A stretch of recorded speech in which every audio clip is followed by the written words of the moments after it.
Welcome back, folks. Today we are going to take an extension on our previous lesson of Lewis structures and learn more about VSEPR theory, which stands for valence shell electron pair repulsion theory.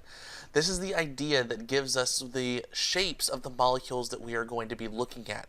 And the idea is that anything that's attached to an atom is going to try to repel itself as much as possible. It has lots of electrons in its outer shell, and that is going to cause each atom to repel each other as far as it possibly can. So you'll kind of get an idea of how these structures look when we start talking about their shape and how that relates to their Lewis structure and how many things are attached to the central atom. So our goals today is to be able to explain why molecules have a certain shape. And we should also be able to determine the molecular geometry of molecules given their Lewis structure.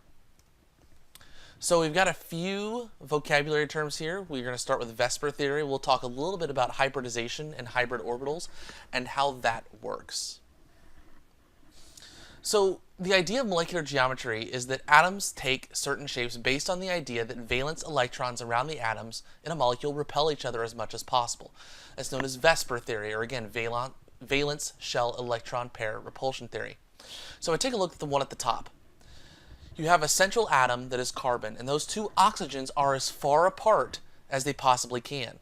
It is at a 180-degree angle.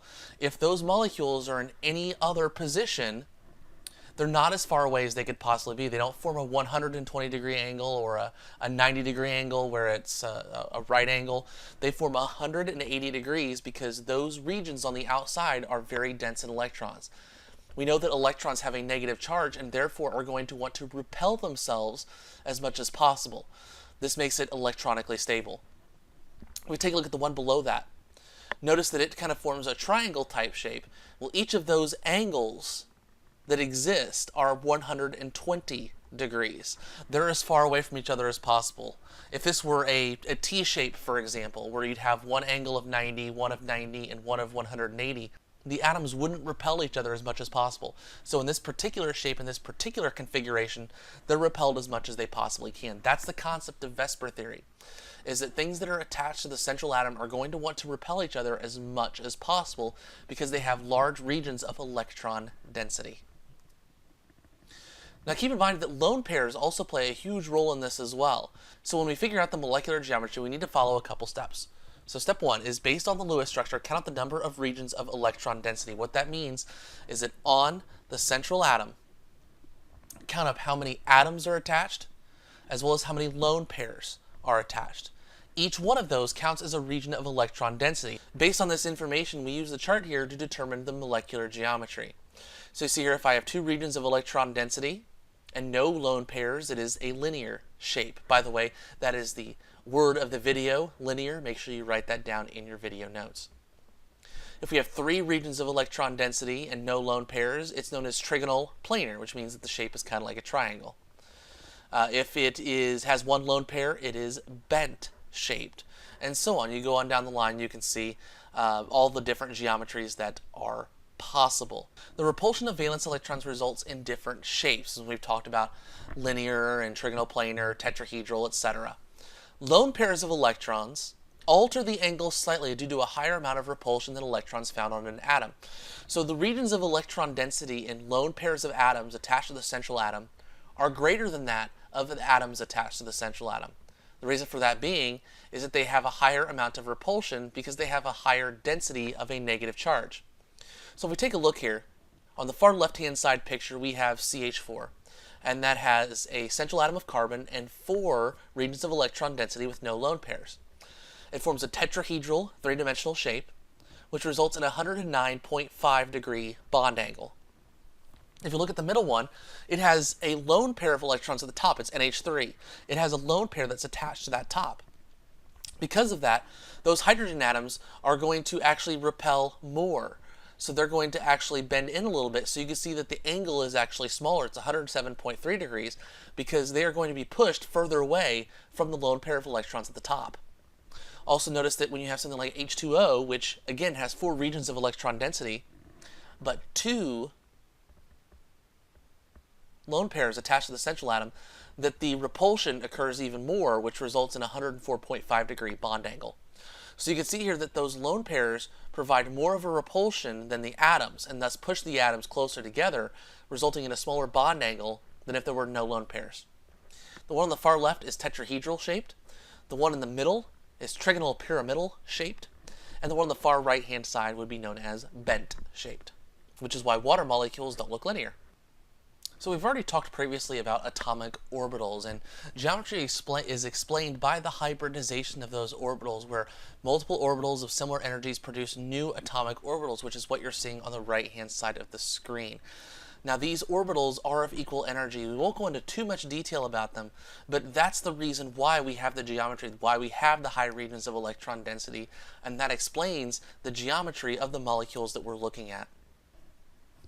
So how do we actually go through and determine the geometry of these structures? Well, the first step is always going to be to write out the Lewis structure. That's what's given to us in the problem. Then based on the Lewis structure, we can determine the geometry. So let's look at some examples. CH4. So again, follow the rules here. CH4 needs 8 valence electrons. We have our central atom of carbon. We're going to draw out our hydrogens. I'm going to go through these a little bit quicker than what I did in our last video, because I really want us to focus on the molecular geometry. So if we take a look here, we have a carbon and 4 hydrogens attached to the carbon. We look at the number of valence electrons in the structure is the same as the amount that we're supposed to get, so our Lewis structure is correct. So how many things or regions of electron density are attached to the central atom? Well, there's 1, 2, 3, 4. So I have 4 regions of electron density and no lone pairs, so that tells me that this is going to be tetrahedral.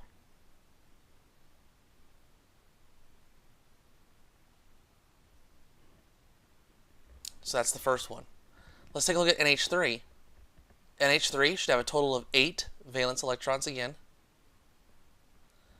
We'll draw out the Lewis structure.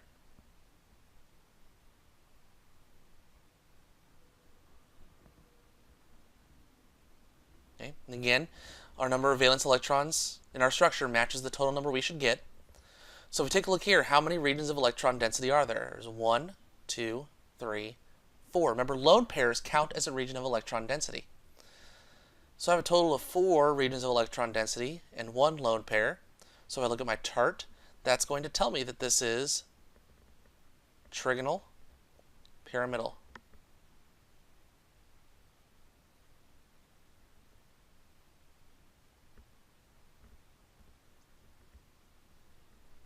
Okay? H2O should have 8 valence electrons. Oxygen's our central atom. Now I'm going to go ahead and draw this out.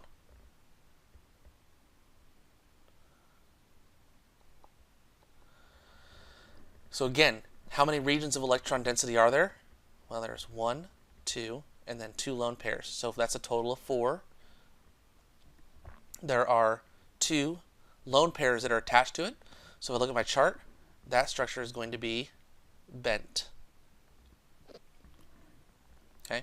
Now, one thing I want you to take a look at is how I drew these.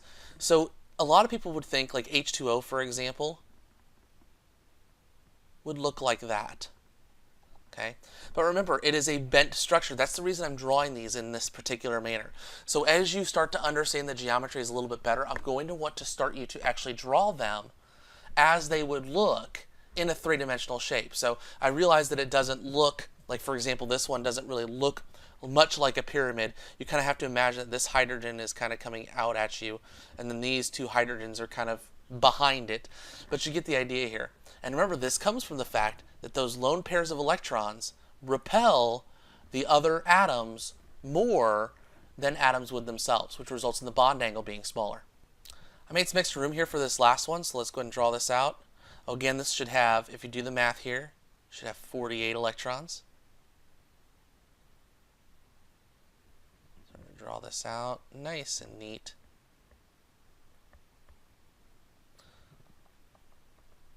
Get our octet rules.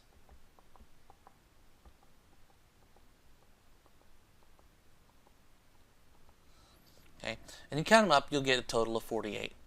So if we look at this, we have How many regions of electron density attached to the central atom? We got 1, 2, 3, 4, 5, 6. And no lone pairs, so I looked that up in the chart, and that is octahedral. Okay? So again, just take a look at the structure, make sure you write the Lewis structure correctly, determine the regions of electron density, that is the number of atoms or lone pairs attached to your central atom. Go through and count up how many lone pairs there were, and then utilize the chart, or your memory, wink wink, to solve for these particular types of problems. Pretty straightforward. So hopefully you have a good idea of what's going on here. Please keep in mind that VSEPR theory is based on the fact that valence electrons repel each other as much as possible. The geometry of the molecule itself is based on the number of areas of electron density near the central atom. That determines what the shape of the molecule is, because the regions of electron density will repel each other as much as they possibly can. Hopefully you have a pretty good understanding of this video. Hopefully we've been able to help you out through this, and hopefully you can figure out and solve those learning targets. Have a great day, guys. We will talk to you later. Bye-bye.